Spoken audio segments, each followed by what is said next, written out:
Camera sir सामने लगाया, हाथ जोड़ रहा हूँ सर। मैं भी हाथ बोल रहा हूँ। अरे उस इंसान को धूप लग रही है। দেশের রাজধানী দিল্লির যন্তর মন্তরে শুরু হওয়া একটি আন্দোলন কি ধীরে ধীরে জাতীয় রাজনীতির কেন্দ্রবিন্দুতে পরিণত হচ্ছে?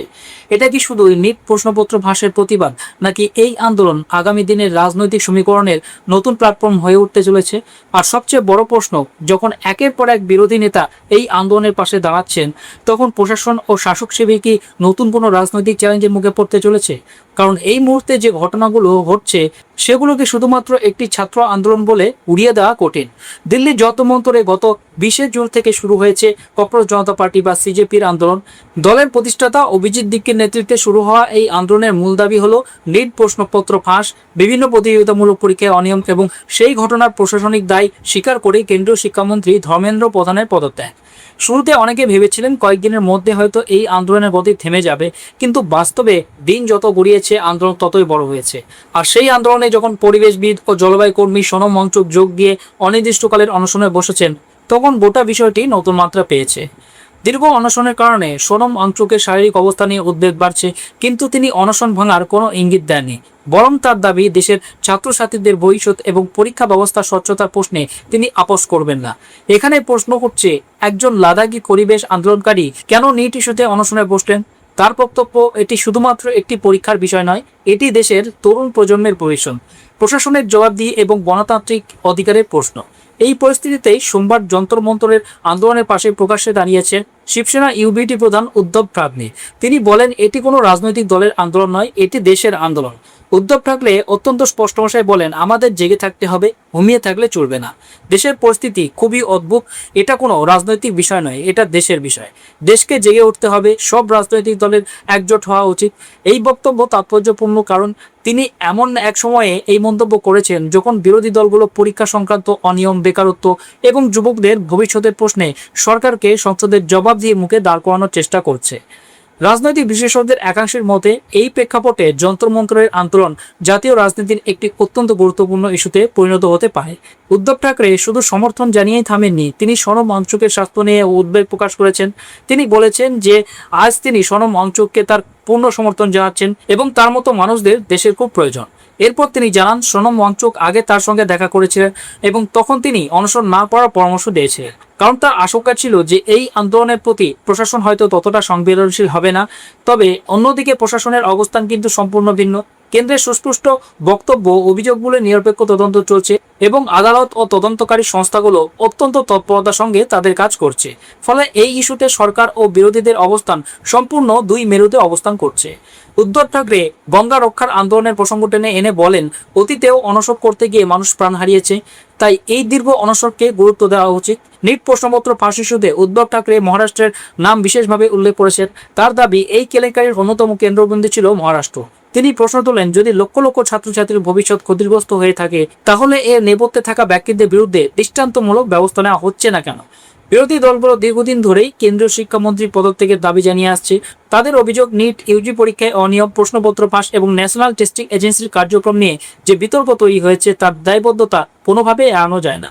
কিন্তু অন্যদিকে সরকার বারবার দেশবাসীকে আশ্বস্ত করছে যে যেসব নির্দিষ্ট ক্ষেত্রে অনিয়মের অভিযোগ উঠেছে সেগুলোর পুঙ্খানুপুঙ্খ তদন্ত চলছে এবং দোষীদের বিরুদ্ধে আইন অনুযায়ী কঠোর ব্যবস্থা নেওয়া হবে। পুরো পরীক্ষা ব্যবস্থা ভেঙে পড়েছে বলে বিরোধীরা যে দাবি করছে, সরকার তা সম্পূর্ণ ভিত্তিহীন বলে উড়িয়ে দিয়েছে। এর মধ্যেই উদ্ধব ঠাকরে আরও দাবি করেন যে অভিজিৎ দিককে তাকে জানিয়েছেন যে আগামী 20 জুলাই পদযাত্রা ব্যাহত করার জন্য কিছু বহিরাগতদের মাধ্যমে অশান্তি ছড়ানোর আশঙ্কা রয়েছে। যদিও এই অভিযোগের বিষয়ে এখনো কোনো প্রকাশ্যে কোনো প্রমাণ পাওয়া যায়নি, তবুও এই মন্তব্য রাজনৈতিক মহলে নতুন বিতর্কের জন্ম দিয়েছে। এখন সবার নজর ওই 20 জুলাইয়ের দিকে, কারণ সিজেপি ওই দিন সংসদ অভিমুখে এক বিশাল পদযাত্রার ঘোষণা করেছে।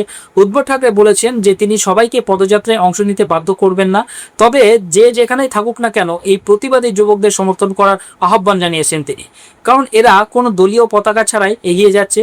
আন্দোলনটিকে দলীয় রাজনীতির বাইরে বৃহত্তর যুব আন্দোলনের রূপ দেওয়ার চেষ্টা কতটা সফল হবে তা নিয়ে চর্চা চলছে। উদ্ধব ঠাকরে আরও এক ধাপ এগিয়ে রাহুল গান্ধীর নাম নিয়েছেন। তিনি জানিয়েছেন যে তিনিও এই পদযাত্রায় যাবেন এবং রাহুল গান্ধীরও যাওয়া উচিত। কারণ দেশের যুবকদের ওপর যাদের আস্থা আছে তাদের সকলেরই এগিয়ে আসা উচিত। এখন সবচেয়ে বড় কৌতূহলের বিষয় হলো রাহুল গান্ধী বা অন্যান্য শীর্ষস্থানীয় বিরোধী নেতারা যদি সত্যি এই আন্দোলনে সশরীরে যোগ দেন, তাহলে কি এটি বিরোধী ঐক্যের এক নতুন প্রতীক হয়ে উঠবে, নাকি আন্দোলনটি সম্পূর্ণ ভিন্ন এক রাজনৈতিক মাত্রা পাবে? উদ্ধব ঠাকরে ইতিমধ্যে ঘোষণা করেছেন যে তার দলের সাংসদরা আসন্ন সংসদ অধিবেশনে বিষয়টি জোরালোভাবে তুলবেন। অর্থাৎ আন্দোলনের রেশ এখন শুধু যন্ত্রমন্ত্রের রাজপথে সীমাবদ্ধ থাকছে না, তা সরাসরি দেশের সর্বোচ্চ আইনসভার অলিন্দেও পৌঁছতে চলেছে। আন্তর্জাতিক স্তরেও বিষয়টি নিয়ে আলোচনা হচ্ছে বলে দাবি করেছেন উদ্ধব। তার অভিযোগ, অভিজিৎ দীপকে আমেরিকাতেও নিট প্রশ্নপত্র ফাঁসের বিষয়টি তুলে ধরেছেন, কিন্তু দেশের ভিতরে তা নিয়ে যতটা গুরুত্ব দেওয়া উচিত ছিল তা হয়তো দেওয়া হয়নি। তাই তিনি দলীয় এজেন্ডা সরিয়ে রেখে দেশের মানুষকে এই বিষয়ে কথা বলার আহ্বান জানিয়েছেন। এই টানটান পরিস্থিতির মধ্যেই আইনি প্রক্রিয়ার একটি গুরুত্বপূর্ণ অগ্রগতি হয়েছে। দিল্লির একটি আদালত সম্প্রতি নিট ইউজি প্রশ্নপত্র ফাঁস মামলায় অভিযুক্ত 13 জনের বিচার বিভাগীয় হেফাজতের মেয়াদ আগামী 24শে জুলাই পর্যন্ত বাড়িয়েছে। এর থেকে স্পষ্ট যে তদন্ত তার নিজস্ব গতিতে এগোচ্ছে এবং আইনানুগ প্রক্রিয়া চলমান রয়েছে। কিন্তু এত সত্ত্বেও আন্দোলনকে ঘিরে জনমানুষের উদ্বেগ ক্রমশ বাড়ছে। সিপিআইএমএল লিবারেশন ছাত্র সংগঠন আইসা জানিয়েছে তাদের এক ছাত্র অনশন চলাকালীন অসুস্থ হয়ে হাসপাতালে ভর্তি হয়েছে। ককরোচ জনতা পার্টির দাবি অনুযায়ী অনশনরত সোনম ওয়াংচুক ইতিমধ্যে বেশ কয়েক কেজি ওজন হারিয়েছেন এবং তার শারীরিক অবস্থার অবনতি ঘটছে। সিজেপির অন্যতম অভিযোগ, এই ভয়াবহ পরিস্থিতির পরও প্রশাসনের কোনো প্রতিনিধি এখনো আলোচনার জন্য আন্দোলনস্থলে যাননি এবং মূলধারার জাতীয় সংবাদ মাধ্যম এই আন্দোলনকে যথেষ্ট কভারেজ দিচ্ছে না। সোশ্যাল মিডিয়ায় অভিজিৎ দীপকে এবং সৌরভ দাসের মতো নেতারা অভিযোগ করেছেন যে একজন আন্দোলনকারীকে কেবল দৃষ্টি আকর্ষণের জন্য নিজের জীবন ঝুঁকিতে ফেলতে হচ্ছে। এই আবহে উদ্ধব ঠাকরে এবং ডিএমকে সাংসদ কানিমোজি সহ একাধিক নেতা সোনম ওয়াংচুককে অনশন প্রত্যাহারের অনুরোধ জানিয়েছেন। এমনকি বিনোদন জগতের ব্যক্তিত্বরাও এই বিষয়ে নিজেদের প্রতিক্রিয়া ব্যক্ত করেছেন। সব মিলিয়ে এখন জাতীয় রাজনীতিতে তিনটি অত্যন্ত গুরুত্বপূর্ণ প্রশ্ন ঘোরাফেরা করছে। প্রথমত, সোনম ওয়াংচুকের এই অনশন আর ঠিক কতদিন চলবে এবং এর স্বাস্থ্যগত ও রাজনৈতিক পরিণতি কি হতে পারে? দ্বিতীয়ত, 20শে জুলাইয়ের সংসদ অভিমুখে প্রস্তাবিত পদযাত্রা কি সত্যি বিরোধী দলগুলোর ঐক্য ও শক্তি প্রদর্শনের এক নতুন মঞ্চ হয়ে উঠবে? আর তৃতীয়ত, নিট প্রশ্নপত্র ফাঁস এবং পরীক্ষায় অনিয়মের অভিযোগ ঘিরে প্রশাসন কি সংসদে প্রবল বিরোধিতার মুখে পড়বে, নাকি চলমান নিরপেক্ষ তদন্ত ও আইনি প্রক্রিয়ার মাধ্যমে প্রকৃত সত্য সামনে আসার পর এই বিতর্ক ধীরে ধীরে স্থগিত হয়ে যাবে? আগামী কয়েকদিন এই প্রশ্নগুলোর উত্তরই ভারতের জাতীয় রাজনীতির গতি প্রকৃতি নির্ধারণ করতে পারে। তবে এটা স্পষ্ট যে এই ইস্যু এখন শুধু একটি পরীক্ষা কেন্দ্রিক অভিযোগের মধ্যে সীমাবদ্ধ নেই, এটি দেশের কোটি কোটি ছাত্রছাত্রীর আস্থার প্রশ্ন হয়ে দাঁড়িয়েছে।